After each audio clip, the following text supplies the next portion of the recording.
जो व्यक्ति लक्ष्मी चाहता हो, क्या चाहता हो, लक्ष्मी चाहता हो, उस व्यक्ति को स्फटिक से बने शिवलिंग की पूजा करनी चाहिए। किससे बने शिवलिंग की पूजा करनी चाहिए? स्फटिक भी धातु है, उस धातु के बने स्फटिक धातु की शिवलिंग बड़ी चमकीली होती है कांच की तरह, उसके धातु की बनी हुई शिवलिंग की पूजा करनी चाहिए। कहा जाता है जो व्यक्ति स्फटिक को कांचमणि भी कहते हैं, कांचमणि भी कहते हैं और शिव प्रिय भी कहते हैं। महादेव को बड़ी प्रिय है स्फटिक धातु, और कई महादेव के भक्त जो हैं वो स्फटिक की माला भी ग्रहण कर रखते हैं। तो कहा गया जो व्यक्ति यश चाहता हो, मान सम्मान चाहता हो, लक्ष्मी चाहता हो, उस व्यक्ति को मनवांछित फल प्राप्त करने के लिए स्फटिक से बने धातु के बने शिवलिंग की पूजा निरंतर करते रहना चाहिए। बोलो शंकर भगवान की। जो व्यक्ति स्फटिक से बने धातुओं से बने शिवलिंग की पूजा करता है वो व्यक्ति ज्ञानी बनता है और प्रवक्ता भी बनता है। कोई अच्छी वाणी चाहता हो तो स्फटिक के बने शिवलिंग की पूजा करे। किसी व्यक्ति को क्रोध अत्यधिक आता हो, बहुत क्रोध आता हो कि कभी क्रोध शांत नहीं हो रहा है, तो स्फटिक ठंडा होता है, तो स्फटिक से बने शिवलिंग की पूजा अगर कोई व्यक्ति करता है तो उसको क्रोध भी कम आता है। बोलो शंकर भगवान की। ये भी जरूरी है क्योंकि कई लोग जो हैं वो आजकल क्रोध के मरीज जो है वो ज्यादा हो रहे हैं, बड़ा क्रोध आता है कईयों को जो है। जोर से बोलो हर हर महादेव।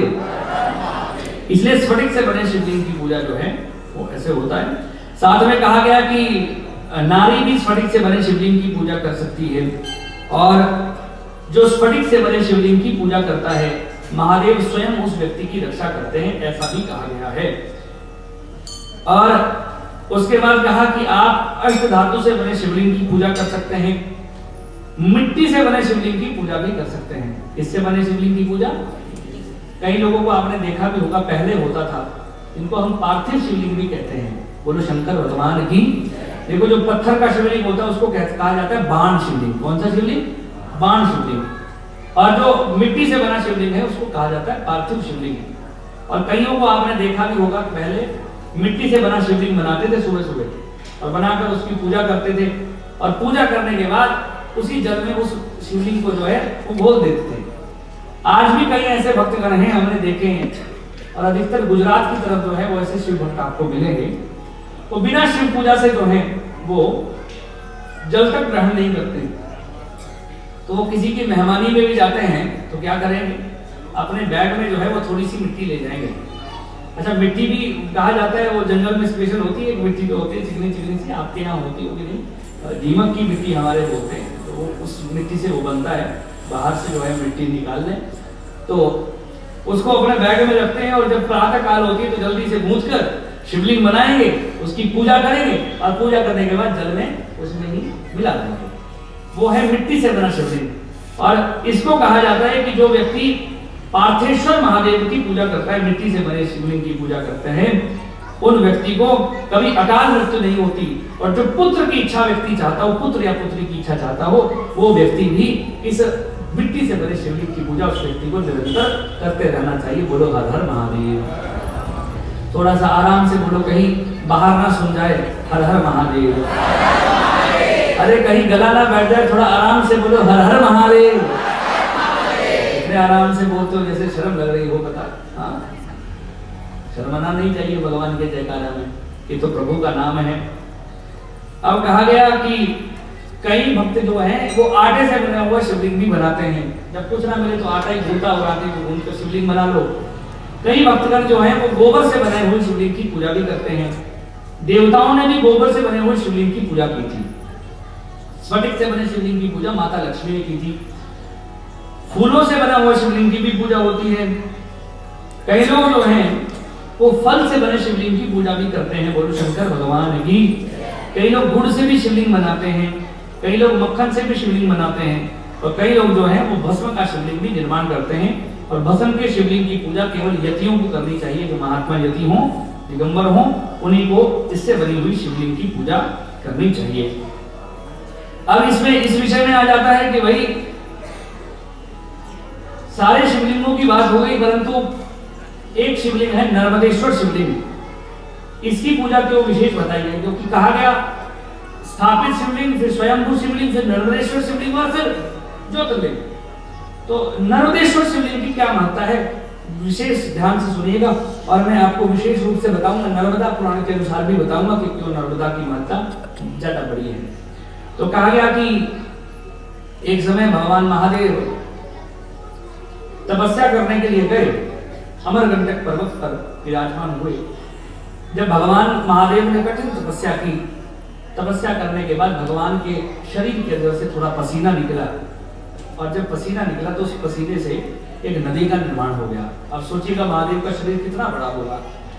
जब नदी का निर्माण हुआ तो महादेव वहां से तपस्या कर जब जा रहे थे तो वो नदी जो थी वो भगवान के चरणों में रोने लग गई।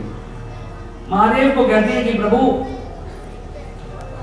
आपके शरीर से मैं उत्पन्न हुई, परंतु पसीने से उत्पन्न हुई, तो इसलिए लोग मुझे धिक्कार कहेंगे। अब आप मुझे ही बताओ कि मैं क्या करूं।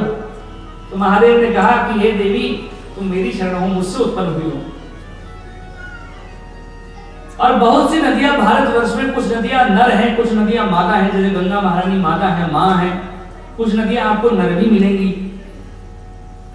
तो महादेव कहते हैं कि हे देवी, तुम मुझसे उत्पन्न हुई है, इसलिए आज से बाद में तुम्हारा नाम जो है वो नर्मदा रखता हूं। न नर ही है न मादा ही है, बोलो नर्मदा महारानी की।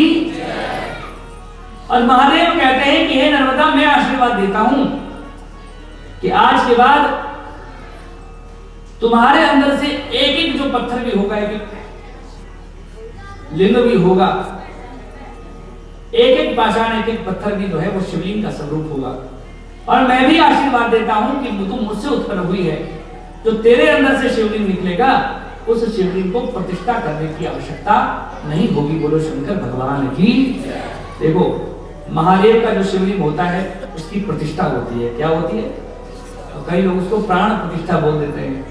महादेव के शिवलिंग की प्रतिष्ठा होती है, प्राण प्रतिष्ठा नहीं होती। प्राण प्रतिष्ठा मूर्तियों की होती है, तो उसमें प्राण डाले जाते हैं। प्रतिष्ठा केवल शिवलिंग की होती है। परंतु महादेव का जो नर्मदेश्वर शिवलिंग है उसकी मात्र केवल प्रतिष्ठा होती ही नहीं है, केवल आप पूजन करो लाकर। महादेव का आशीर्वाद प्राप्त है कि नर्मदेश्वर शिवलिंग जो है उसका पत्थर पत्थर पाषाण जो है वो साक्षात महादेव का ही स्वरूप है। बोलो शंकर भगवान की। इसलिए नर्मदेश्वर की महत्ता जो है वो बहुत ज्यादा बढ़ जाती है।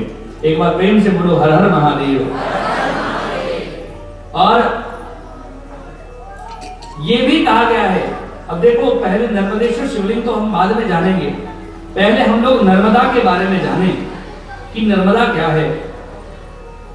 कहा गया है कि वर्ष में एक बार गंगा महारानी भी नर्मदा जी का स्नान करने जाती है।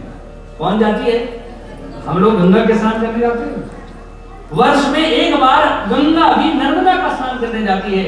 और यह कहा गया है कि गंगा का स्नान 100 बार और नर्मदा का स्नान एक बार बिल्कुल बराबर होता है। बोलो शंकर भगवान की। 100 बार गंगा जी का स्नान करो और एक बार नर्मदा जी का स्नान करो, बिल्कुल बराबर होता है। इससे नर्मदा की महत्ता बहुत ज्यादा हो जाती है।